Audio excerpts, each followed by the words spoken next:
நெஸ்கஃப் காஃபியோட இந்த day start ஆச்சு. எல்லாருக்குமே பசுமையான காலை வணக்கம். Happy Sunday to all. இன்றைக்கி Jan 26.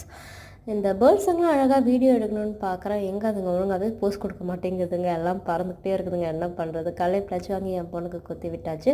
இன்றைக்கி ரிபப்ளிக் டேனா ஸ்கூலுக்கு போனால் கொடி ஏற்றுவாங்க, சாக்லேட் கொடுப்பாங்க. அதெல்லாம் ஒரு காலம், பசுமையான காலம். ஆனால் நினச்சி தான் பார்க்க முடியும். என்ன பண்ணுறது? சிக்கன் ஃப்ரை செய்கிறதுக்காக நான் போன்லெஸ் சிக்கன் தான் எடுத்துக்கிட்டேன். ஆனால் இப்போ நான் தொக்கு தான் செய்ய போகிறேன். ஸோ நல்லா வெங்காயத்தை நல்லா வதக்கி எடுத்துக்கிட்டாச்சு. நான் கொஞ்சமாக தாங்க தக்காளி ஆட் பண்ணேன். தண்ணி தான் கொஞ்சமாக நீங்கள் தெளித்து விடுங்க, ஏன்னா தொக்கு தானே செய்கிறீங்க.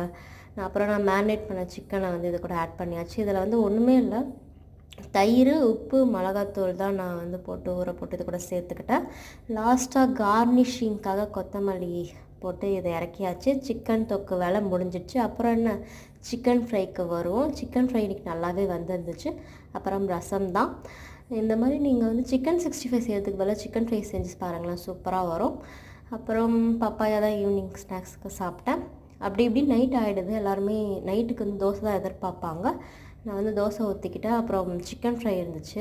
ஸோ அதை தான் இன்றைக்கி கறி தோசை மாதிரி செய்யலான்னு பிளானு. சிக்கன் தோசை செஞ்சு முடிச்சுட்டேன். இது பன்னீர் தோசை.